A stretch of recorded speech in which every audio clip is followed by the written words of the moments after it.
Good evening, everyone. Thanks for coming tonight. First order of business, emergency exits here, out this way and to the right. Bathrooms are here, water fountain that direction. All right, any questions on emergencies? My name is Chris Rost. I'm with the Board of Directors for Wild Montana. And these events, this series, is put on by my organization, and we also partner with two others, the Northwest Montana Lookout Association and the Bob Marshall Wilderness Foundation. I'm assuming most of you are quite familiar with all of us, but if you're not and would like to learn more about our organizations and what we do, why we do it, how we do it, please feel free to visit with us outside afterwards. Our speaker tonight is Rachel Schmidt, and she's a local. She was actually born in Whitefish and has remained around here most of her life. It's interesting that she's very fond of rivers and hunting, but she hates backpacking. And if you notice the picture on the flyer for this event, it shows her with this massive backpack. Mm-hmm. And she told me that she hates backpacking, but this was a hunt for, was it a sheep? Yeah. A big sheep hunt that she really, really wanted to do, so she suffered and went backpacking. Other interesting fact about her is her kids are named after rivers unintentionally. She has a kid named Schaefer, like Schaefer Meadows. Oh, Schaefer's here. Yeah. Okay. Yeah. And another one named McLean, and if you remember the movie A River Runs Through It, the McLean brothers. I was almost in that movie. I was 5 minutes away from being in that movie.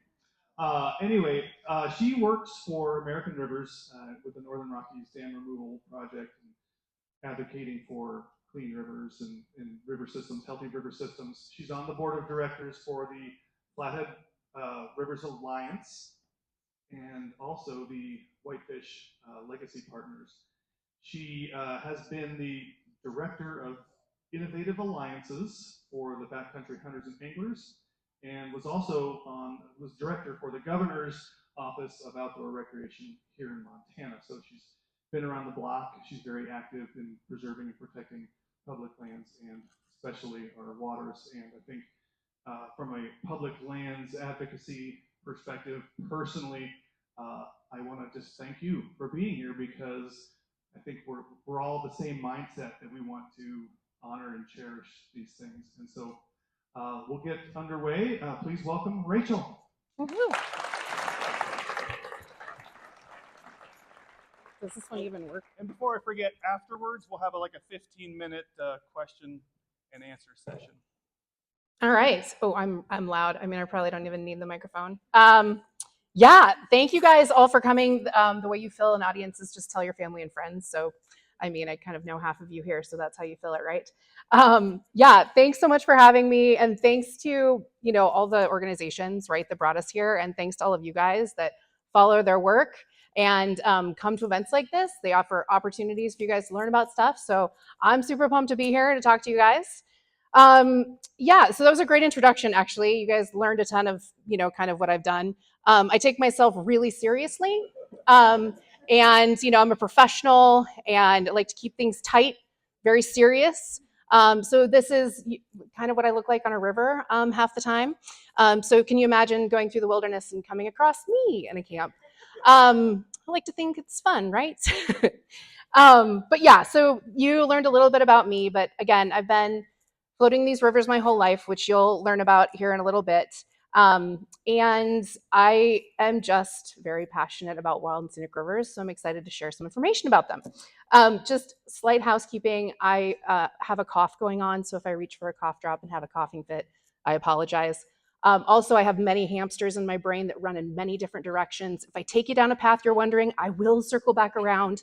Only 10% of the time do I go, I don't know where I was going with that. Anyway, so we'll kind of get started here. So rivers, they're my happy place. This right here is the best place on the planet to sit. It is the cockpit of my boat, floating down one of our rivers with people I love, and my dog. I do like my dog. He's a pain in a boat, but I love him anyway. We are here, to talk about rivers. But like I said, this is hosted by wilderness, groups, right? Wild Montana, the Bob Marshall Wilderness Association. So I imagine there's a lot of you out there that love the wilderness. Is this a correct statement? And usually wilderness lovers, they are hikers. And as you learned, hiking is not really my favorite thing on the planet. I do feel like I need to like connect with all of you wilderness people that like to hike and backpack.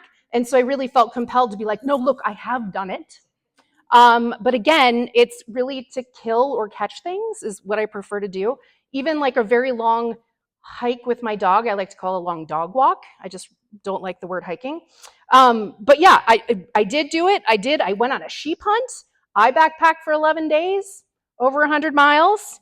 I did it, but again, it's to catch and kill things. Like that's what you do. I love the wilderness. It's gorgeous. When you get views like this, right? Like that's worth it. All the pain does, it's worth it. But like when you go on hunts, this was in the Northwest Territories, and to go hunting in the Northwest Territories, you have to go with a guide. And so inevitably, I was filling out the questionnaire they send to their clients, and I literally filled out, they were like, tell us what we should know about you. And I said, I hate hiking. The only thing I hate more than hiking is backpacking, and I have a fear of ledges, precipices, and cliffs. So when I showed up in camp, he was like, well, this is going to be fun. But I assured him that I would overcome, that I would get through it. So I love there are people out there that love to hike and backpack, but again, really reserve that for really, really special occasions.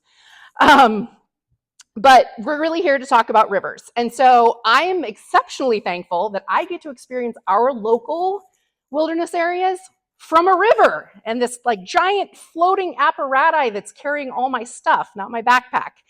And so as we start into this, we've been talking about, you hear me say, and other people say, the wild and scenic rivers of the Flathead, right? Like you hear that all the time. And a lot of people think that wild and scenic rivers, it's like the attributes, they're wild and scenic, right? That's most of the time, a lot of times what people think. So I really wanted to back it up and talk to you guys about what wild and scenic rivers are, in case you don't know this. So let's actually remember what we're talking about. Okay, so we're talking about the Flathead River System. So look at that big circle up there. There's that light gray, and that's the Columbia River Basin. That is what the Flathead drains into. That little yellow patch up there, that's the Flathead watershed. So that kind of puts it into perspective.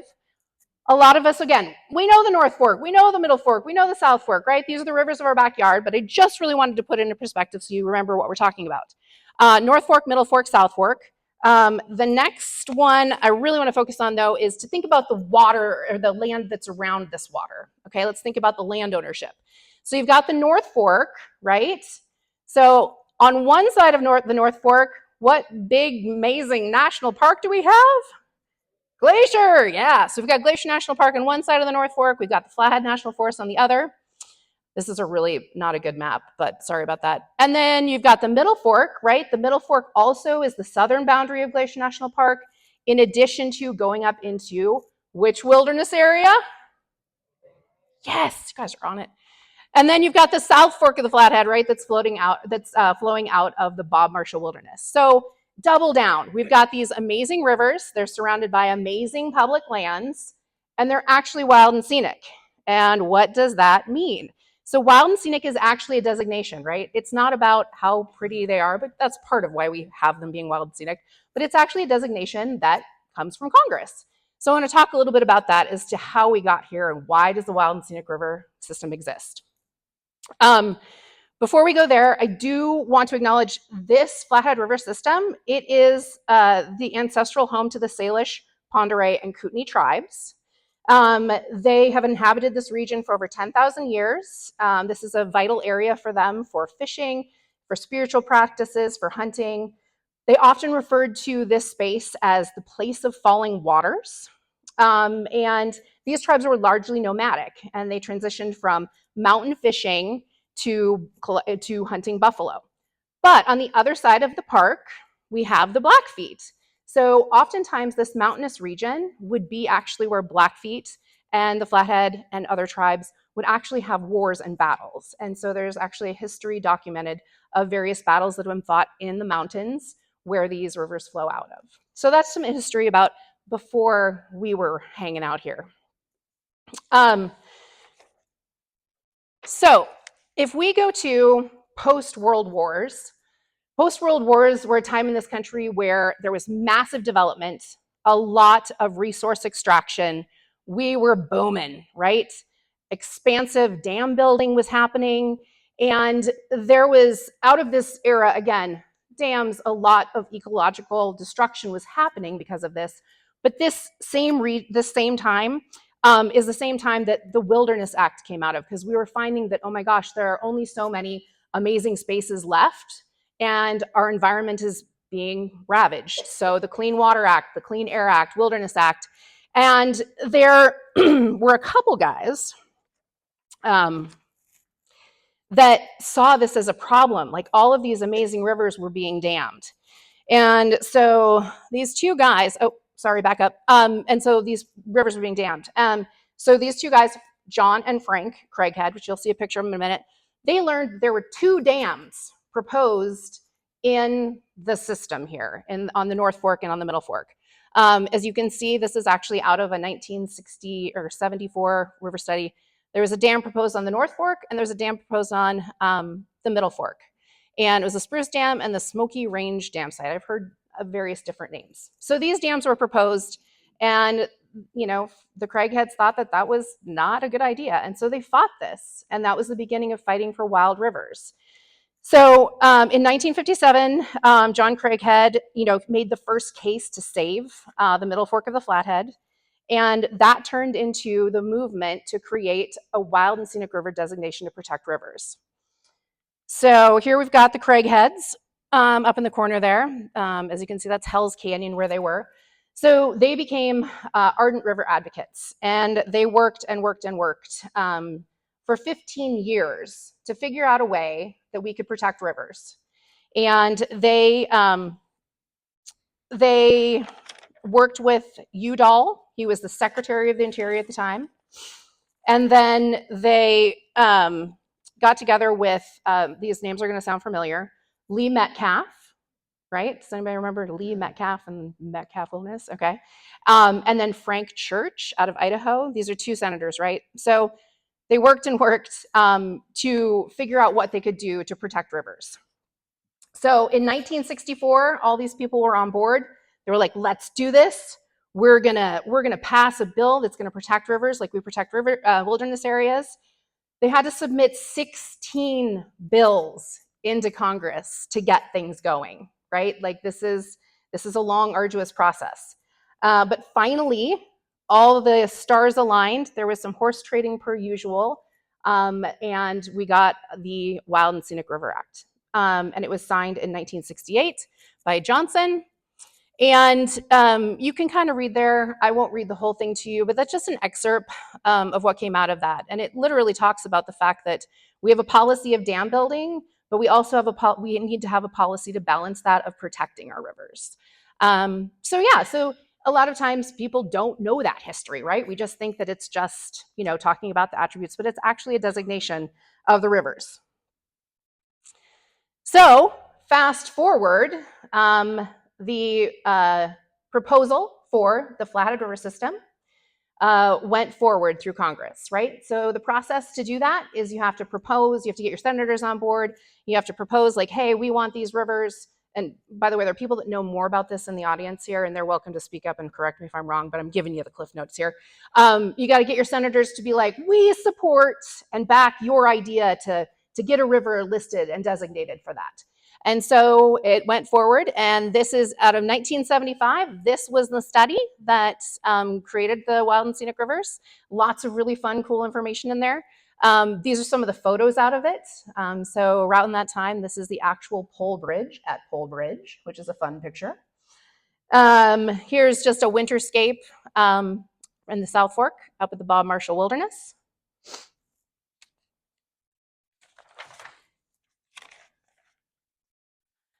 And ultimately, this is the map that they came up with that was going to be the Flathead system. And so you'll notice there, I love, this is how I would put together a report still to this day, by the way. I would draw it and then I would color it with a crayon. And so I appreciate the 1970s report submission here. But you'll notice there's 3 different colors, right? And it's like, oh, that's interesting. You've got scenic is blue, wild is yellow or green, and then red is recreation. And so what that means is there's different sections that are designated different things. So as you can see from the Canadian border down to Camas, it is blue, and it's a scenic designation. And we're going to talk about this in a minute. Then you've got the red sections. So the lower part of the North Fork, that lower part of the Middle Fork are designated recreation. And then also a little slice over there of the South Fork from Spotted Bear River down to the reservoir. And then you've got the wilderness section of the Middle Fork, which is designated wilderness, and the Bob Marshall. So those are wild sections. So you've got 3 different designations, right? So what does that actually mean? So here's by river miles. You've got 80 miles of recreation, almost 98 miles of wild, and then 40 miles of scenic. So the Flathead Wild and Scenic River System is 219 miles, which is very impressive. And it talks about what those classifications are. Like, what does a wild river, what does wild mean? And so it's sections that are free of, human impoundments and generally inaccessible except by trail. And then scenic sections, again, they're still, free of human impacts, but, you're accessible via road in different places. And then recreational rivers are generally very accessible. And they can also have, kind of riprap. They can have, things going on in them. And so those are the 3 designations that are within our water system. So when we're talking about wild and scenic rivers, especially in that blurb that I did not read, it talks about the outstanding, remarkable values of a river. And so every river, right, when they're designated, they decide that there's remarkable values, or ORVs, of those river systems. And so these are actually the 8 that are listed underneath the Flathead River System. And what happens is those outstanding, remarkable values are what our land managers manage for. And there's always a comprehensive river management plan that goes on with a wild and scenic river, and that helps land managers decide how to manage those. How am I doing, Sheena? Is that good? Sheena with Flathead Rivers Alliance is here, so she's going to correct me when I get something terribly wrong, or remind me that I really left something out. So that's kind of how the system works. I do want to point out something that we always think of is we tend to just focus on our little part of the world, right? But the North Fork of the Flathead is transboundary, right? It actually starts in Canada. And so there, throughout the years, have been lots of international negotiations about water and quality of water and, uses in those upper watersheds. So we just need to think about that. It's not just about us, it's about Canada too. Okay, so wild and scenic river designations happen all over the country. And they, it's kind of a competition, really. I would like to think we're in the lead, but we're not. So there's 228 designated wild and scenic river systems in the country. They're across 41 states. So here's, kind of number of rivers by state. So it totals 13,467 miles designated and protected under this system. Now, Oregon, as you can see, is by far in the lead. They have 68 designated rivers. Go Oregon. And that totals 2,300 miles. But Alaska actually has 25 rivers designated, so fewer rivers, but they have 3,210 miles, right? So those are the 2 leaders.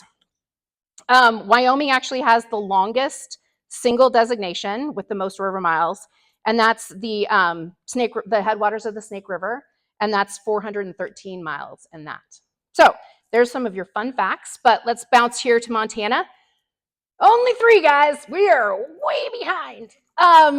So we've got the East Rosebud Creek, which was most recently designated, the Flathead River System we're talking about now, and the Missouri River.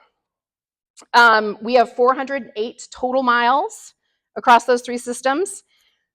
But here's the thing that we should think about. There is 170,000 miles of rivers in Montana. and only 408 miles are designated. So that's less than 0.02% of our rivers that get this protection. So there have been many efforts to increase that. It can be very challenging. Senator Tester, for years, was working with a coalition of groups to package up a bunch more rivers to add to our river miles. For political reasons, it would never go forward. But currently, we actually have the GREAT Act. I don't know if you've heard this. Pared down, Gallatin, Madison, there's a proposal to add 2 more rivers to our wild and scenic rivers. So there is a little sliver of hope. Okay, one thing that we talk about is like, all right, so it's a wild and scenic river designation. Like, what does it actually do? What is it protecting? Like all of these things, right? And so we actually, I think, did you bring these fact sheets? Great. There's some out there. You can help yourself to one. American Rivers just updated the Wild and Scenic River Fun Fact Sheet because, like, you can talk about all of this and it says, oh, it protects it, but like we're used to like, okay, how does a national park protect land? How does like what does it really mean?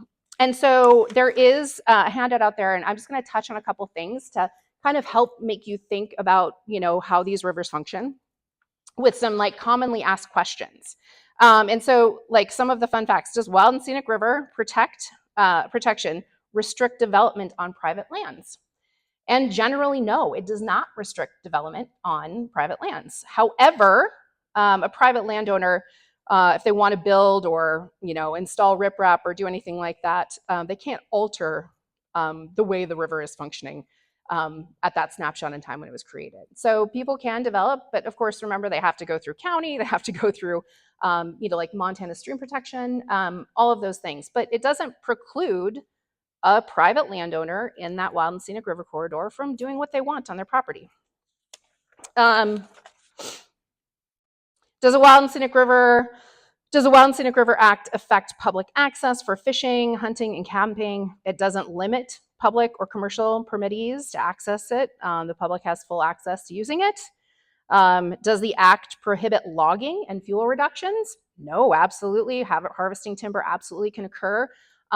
American Rivers just finished a really remarkable study actually here in the Flathead area because we've got a lot of wild and scenic river miles and national forest around them. Our national forest, the Forest Service has been doing a remarkable job of managing timber and doing timber harvests in and around the river corridor. And it's been mapped, and there's a proposal right now for a project going on up in the Middle Fork that probably some of you haven't seen, but in general that it's managed very well, and it all goes along with the outstanding remarkable values. So all of that can happen. Does it impact water rights? It does not impact somebody's water rights. So if you have a right to pull some water out, you absolutely can keep doing that. Like why would you need? So a lot of people say, well, why would you need a wild and scenic river designation if you've got a wilderness area, right? We've got 2 rivers in wilderness areas.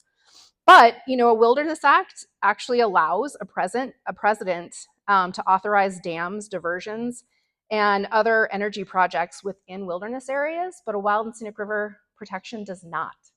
So it's an added layer of protection that we can add to these rivers. So there's a lot more fun facts. Again, like, when you really think about it, if you're interested in grabbing one of those sheets that give you some more fun facts about what you can and can't do and maybe dispel some myth, you're welcome to grab those. But let's bring it back here. This is what a really complicated picture of like wild and scenic rivers. This is a Wild Scenic River Coalition, and this is a map that just went up. And this is actually a map of all of the campaigns that are actually campaigning for additional wild and scenic rivers. It maps the permanently protected rivers, so that would be the ones that are already in the wild and scenic inventory. It maps the temporarily protected rivers, and that usually means those yellow rivers. That means that those are protected in some way, shape, or form in the in like a forest management plan or things like that. So they're temporarily protected, but of course management plans can change, right? So they don't have permanent protection. And then there's the unprotected rivers that have special values. And so there's a lot of rivers out on the landscape that have been kind of designated eligible for wild and scenic river status. So those rivers could be put forward. And when the rubber hits the road, like for us, those our average users, like what does it mean? Okay, well, here's one of the photos out of that 1974 report of Meadow Creek Gorge, and then here's a picture from last year of Meadow Creek Gorge. Right, this is the same place that it was then, and like it provides a consistent space. And then to even further, like what does it mean for just a girl like me that grew up here?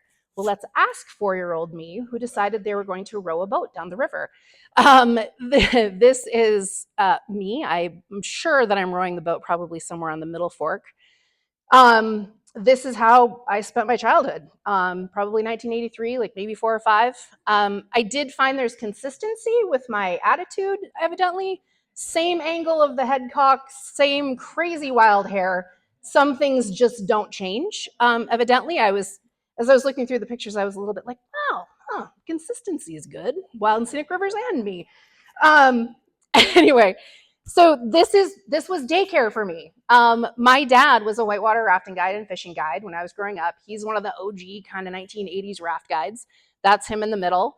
And when I wasn't hanging out with my mom or my grandma and grandpa, I just went to work with my dad. Like daycare was not a thing. So I would go to work with him. He would always say that I was really good for tips, as he was a whitewater guide that had his small daughter along on trips. And I looked at this picture closer and I'm like, and apparently he just was like trying to get folks to break their hips. I mean, like, why would you just let him stand up in the front with me? But whatever. So that's just how my childhood rolled. But also, like, it went on for years. Like, this is what I did during the summertime. This is my dad at work, and this is me going to work with my dad. That's just what I got to do. Yeah, and it was during this time. So I grew up doing this on the rivers, and I grew up here. I had not been to a lot of different places. Obviously, I'm super young, and I hung out with my dad, who was a raft guide, and took all of these people from all over the world down rivers. And it didn't take me very long, and I wasn't very old when I realized, we got something special, because I watched person after person after person come on a half-day trip, come on an overnight trip, and they had these transformative experiences. They were baffled that water could be so clear, and everything about it was remarkable. And I just remember at a very young age being like, I have no idea where they're coming from. Apparently, it's not very cool. But what we have here clearly must be special. And so I had that, in me before I was exposed to what was out there that wasn't so special. It moved on into high school. I mean, once I got in high school, my dad was like, great, you're going to start shadowing me down the river. You're going to start learning the moves. And so here's the North Fork trip. He's on a guided trip, and this is our personal boat. And he would have me shadow him down the river, doing everything he was doing. And that's how I learned to row a boat. And then, of course, in college, I decided I wanted to be a raft guide. This is one of the only pictures in existence of my mother in the whitewater section of the Middle Fork of the Flathead. She did not get in a boat for about 12 years after this because I terrified her. But it made for a really good picture. That is my mom in the front. And apparently I scared the bejesus out of her. But she did eventually get back in a boat. So, that's what the Wild and Scenic River system meant to me growing up. But then this designation also means that's what I get to do for my kids. This is McLean. This is my oldest child, and he is on the oars at 3 or 4, right? So same age. But as a result of that, all of a sudden, oh, wow. So I get to start, 25 years, 30 years into this act, I get to start stacking photos in of multi-generational, happenings on the river. So you've got McLean on the sticks on one side, and then you have Schaefer over here. I started Schaefer even younger than I started McLean. I think we had him on the river when we were 4 months old. So that's how I got to raise my kids. This being able to grow up on this river system, it afforded my boys to bond in a space that was abnormal. They got to experience this together. They have a brotherly bond around rivers that is something that you just can't fabricate. You cannot make it up. It is not McLean's Coors Light sitting next to him. I will take full ownership of that. I didn't feed that to him. That was mine. So just wanted to make sure there, just clarify that. And then, double down. There are 3 generations, right? You've got multiple generations of people out on the river together. And then you got my then OG 80s, guide from the river, taking his grandkids out on the river, throwing them on the oars like he threw me on the oars. And that's how you get, 3 generations who get to experience the same thing. The Wild and Scenic River designation made sure that I was able to train my kids on the sticks, on the same rapids, the same eddy lines, like the same pools. Like it's the same. It is a very similar river, and they get to grow up on it just like I got to grow up on it. And they, as a result, at this age, they were able to row a boat better than 90% of the adults that I knew in my life. And still to this day are great on the oars. This designation meant that we got to build a river family out there, and we got to pull other families in with us and create these amazing little packs of river rats that would run around and terrorize everything. So you've got, all of their little buddies. And so you have these packs of kids that you raise to love the rivers, and they grow up. And then you got a few years later, that one's on the South Fork, this is on the Spotted Bear River. These little munchkins are running around on these rivers and growing up together. Same beach as the first one, but a few years later, even after that, same little pack. And then, of course, eventually they graduate to cliffs. And that's where I stop my involvement, because we all established that I don't do cliffs, do we? Thank God I have friends that were willing to take my kids there. So again, this is how these kids got to grow up. You want to talk about fishing? This designation allowed me to take my kids out, learn to fish where I fished. This experience actually created a monster out of my child Schaefer, who is sitting in this room. You have him here fly fishing for the first time at like 3.5. Then he's fishing on his own. Then this was just this summer on the South Fork. And, then it goes even further. So now I've got, a kid who's rabid about fishing, although I've lost him to bass fishing, but he still comes back to the river every once in a while. But again, this is what wild and scenic rivers do. They're providing protection for cutthroat. They are providing fish for my kids to fish for. The wild and scenic designation, really allowed my boys and I to cement our bond together, and like we're a family, and we got to experience all these things together. And it really fosters, like my kids had floated like all the accessible reaches. I've floated every mile of these rivers, but it kind of creates a sense of adventure, right? And my kids grew up here, and they thought they knew what whitewater was, and they decided that we need to experience bigger, better whitewater and more wilderness rivers. And so I took them to the main salmon river in Idaho and introduced them to what Idaho whitewater was. This is actually Black Creek. This was like day 3, I think. Was it Schaefer? Yeah. This is not Schaefer's favorite rapid, by the way. And the first day we launched, right? They're excited. We're around here. We would do at the most, we do like a 5-day river trip and do 60 miles. Here it was like 7 days, 70 miles. We're so pumped. We're going to do this. And we get to the very first rapid, and they're in the front, and they've got the guidebook. And we go through the biggest rapid either of them have ever seen in their lives, right? And they went through and they were like, oh my gosh, Mom, what was the name of that rapid? And I opened the book and I was like, so that was too small to have a name. And that's when it got real. They were like, excuse me? And then, of course, enter Black Creek.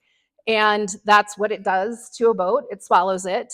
And the boys were actually underwater. As you can see, the water is not even off Schaefer to get a breath yet. And so, yeah, as a result, they cut their teeth on this river. And it was like, yeah, let's go experience more. There are more wild and scenic rivers.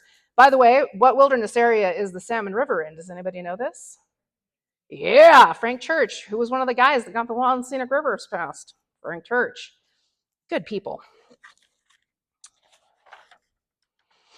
So again, I talk about, raising kids and generations, and of people on the river. But ultimately, the Flathead is now a part of our kids' lives. They're now teenagers and kids in their 20s. That little pack of kiddos you saw are now 20-year-olds and 19-year-olds and 17-year-olds. And the rivers is a part of them. Like, this is where we go. We look forward to still all going on family trips.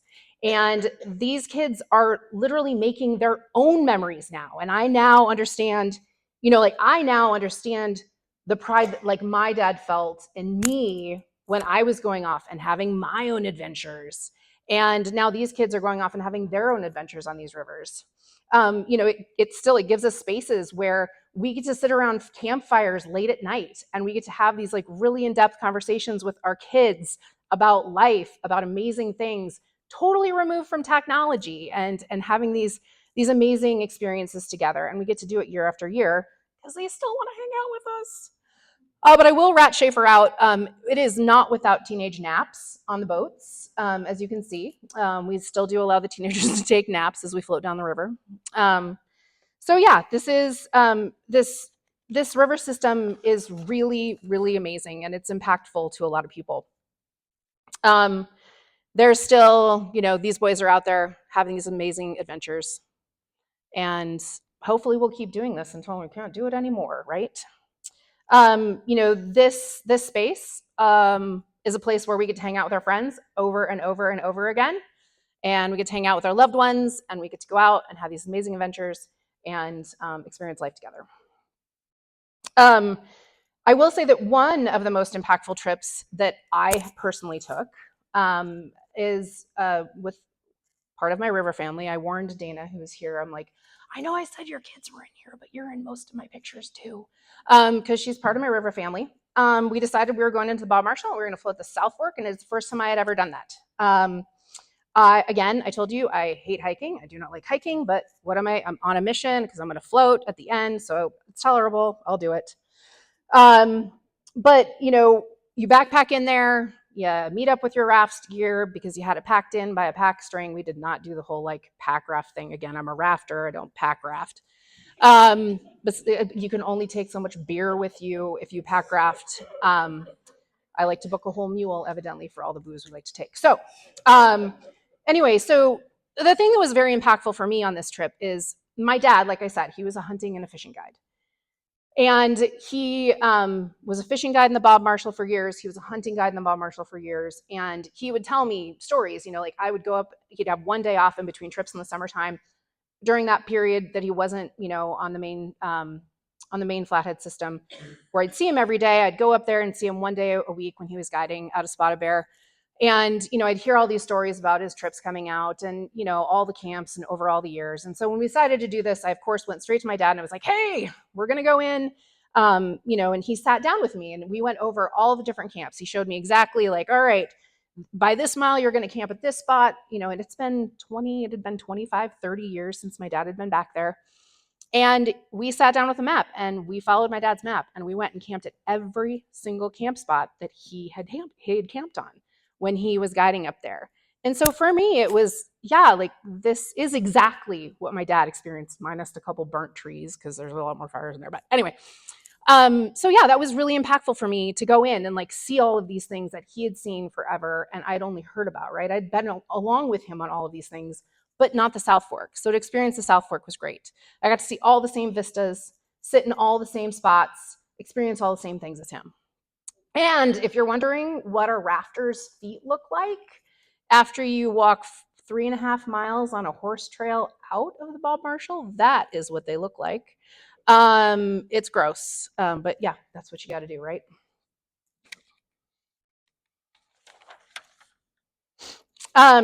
So a lot of the stuff, I'm just glancing over my experience with this. If any of you have not read John Fraley's books, he's a remarkable guy here, and he has endless stories in and around the river system. I was actually reading, which I think I was reading Wild River Pioneers when I was pregnant with Schaefer. I knew I was having a boy. I had no idea what I was going to name him. And I was reading about Schaefer Meadows, which I had been to before and I had rafted out of. And that's when I decided, I should name my child Schaefer. So that's how you got named, bud. Reading a book. And so I highly recommend his books. There's a lot of amazing information, great stories about all sorts of folks that came in, trappers, you name it. So I highly recommend those books. I work for American Rivers. American Rivers does amazing work across the country. I work for the Northern Rockies region. American Rivers fights for healthy rivers. And whether it's protection, gaining wild and scenic river designations across the country, whether it's restoration on my side of the world, removing dams and restoring rivers, it's a remarkable organization. You can find out tons of information about wild and scenic rivers, etc., at our organization if you want to learn more there. And then Flathead Rivers Alliance, Sheena is here. I said I'm on the board. So, well, the Flathead Rivers Alliance is a stewardship organization. Like we're helping take care of and safeguard the Flathead system. And you can find out lots of information, river information, volunteer, be an ambassador, be a steward, and yeah, help us protect the rivers and take care of the rivers because they take care of us. So if you need more information, definitely go there. Yeah. So in closing, you've seen through pictures how a wild scenic river impacted one person and one family. And if you think about all the other people that have lived here and live here, that these rivers are having these remarkable impacts on, and are keeping our healthy, environment and ecosystem. And then you think about all of the rivers, right, that are being designated or are designated across the country, and like how many people's lives are touched by that. I think it's a remarkable thing. But by no means do we have enough of it. So I would like to see a lot more wild and scenic rivers designated, including 2 more here in Montana. So that's my quick education on the Wild and Scenic River here and my personal story as to how generations of my family have experienced that. And I hope that all of you have had an opportunity to have the Wild and Scenic River system of the Flathead like impact and touch your lives, and there's more to come. And now I'd be happy to take any questions.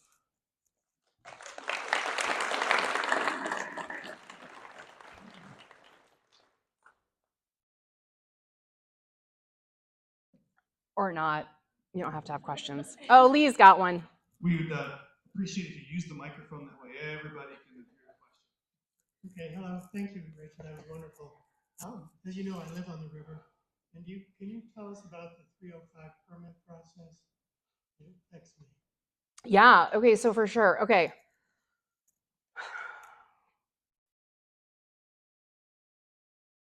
This is the DNRC, the states, right? This is what you're asking about? The building permits. Yeah.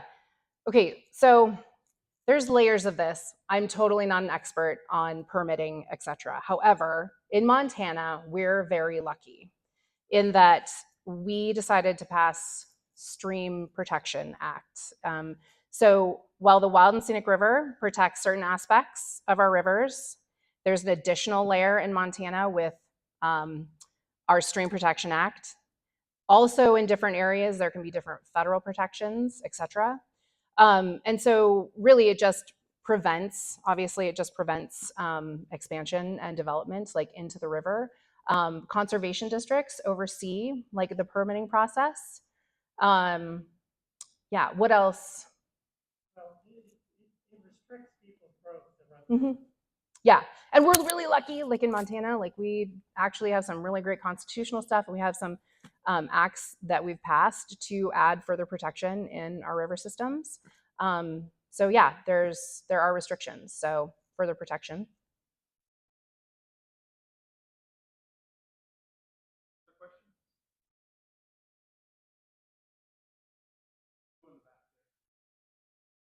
What's your dad's name and what company do you work for? Absolutely. So my dad's name is Rick Schmidt. It was so funny today. I was even just talking to a random guy that works in my building. And he's like, "Wait, is your dad Rick Schmidt? I flipped a boat with him in Browns Hole in 1985." And I was like, "Oh, you were on that trip. I've heard about that." So yeah, my dad is Rick Schmidt. He worked for Glacier Raft Company. There was an old company that turned into a different one called Park River Rafting. And then he worked for Spotted Bear Ranch out of Spotted Bear for years. Yeah, and he He was a hunting and fishing guide, and then fishing guide continuing on. He was a blacksmith, a knife maker. So yeah.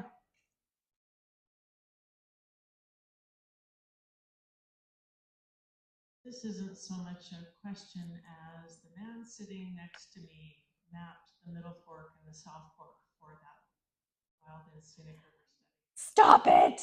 Yeah. This is amazing. Thank you for doing that for the study. Nice work. I think that you should, can you speak to that experience for just a little bit?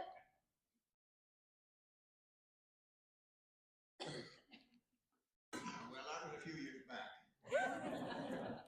You know, in those days, they never had GIS. Today, you could probably map the scene area from the Middle Fork and the South Fork in a matter of a few hours, you know, but it took us several days to the Middle Fork. We took stock into Gooseberry, going up the Middle Fork, and mapped from Gooseberry all the way down to Three Forks.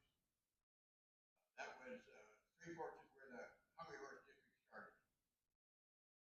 And then in the South Fork and Flat Head, we never went up the South Fork very far, about as far as Henry Anderson Creek, and mapped from there down to the reservoir. Like I said, though, there were some very interesting days, and I think maybe I lost a couple of my 9 lives there. That's amazing. Thank you for sharing that. Other questions? Told you, pretty much everyone here I'm related to or I know.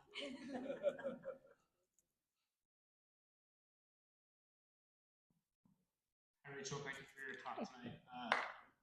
Did you say that there are potentially a couple other rivers in the state of Montana that are up for designation?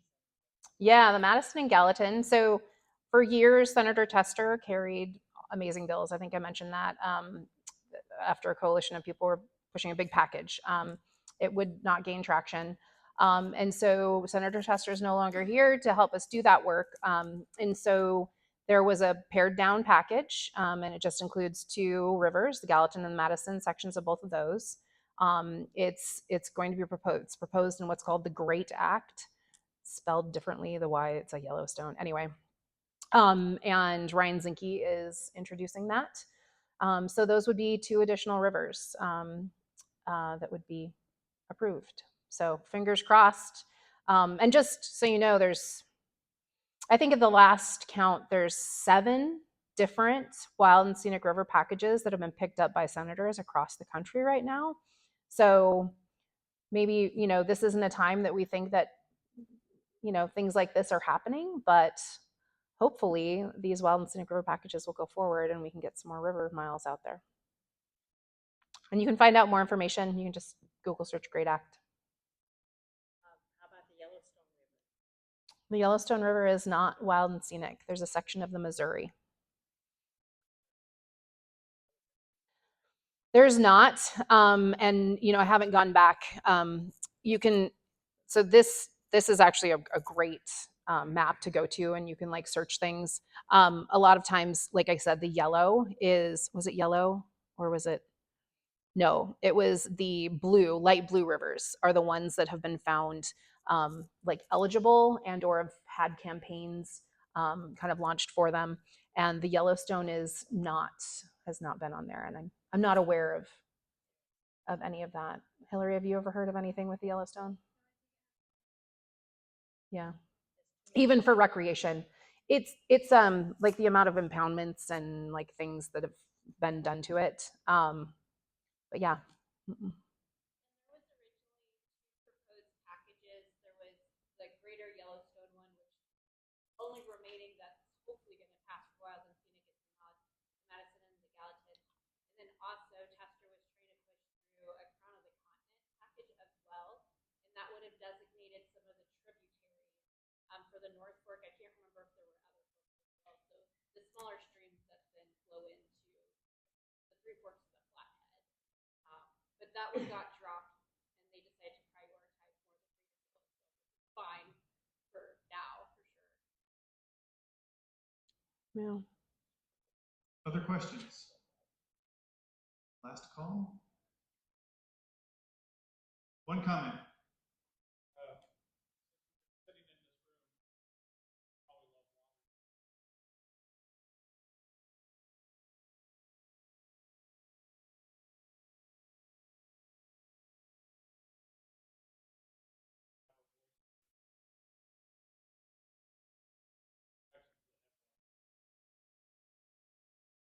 Wow. Thank you for that update. Additionally, too, as I mentioned, our outstanding, remarkable, values of our rivers are managed in a comprehensive river management plan, and that is actually being reworked and redone right now for the Flathead River system. And so, if you want to, Flathead Rivers Alliance gets out as much information as possible, but I believe next week there are meetings if you'd like to come and participate. Yes, right here, meetings next week. If you want to come and participate and learn about changes, potential changes or not changes in the river management plan and participate in that public process, it's really important that everybody has a look and puts in your 2 cents. Anything else? Any other things, Sheena? Yeah, I guess, so next week, there's public information session the Forest Service is hosting here for CRMP. That's Tuesday and Wednesday. And then public comment period for this new draft of the CRMP, that is due end of March 12th or March 13th, but shoot for March 12th. So just dates to keep in mind. If you can't make it next week, they're going to record it as well. So we'll get that information out, and then also it's on And happy 50th anniversary to to the Flathead River System, which is 26. Congratulations, we hit 50 years. And July 10th, there is going to be a giant celebration and party for the Wild and Scenic River System in Columbia Falls. So keep your eye open through Flathead Rivers Alliance, and hopefully you can all come and join the party. Well, thank you all All right. for coming. Feel free to mingle with our groups out front as you're leaving. And again, Rachel, thank you. Awesome information. Great presentation. Thanks for having me. So much.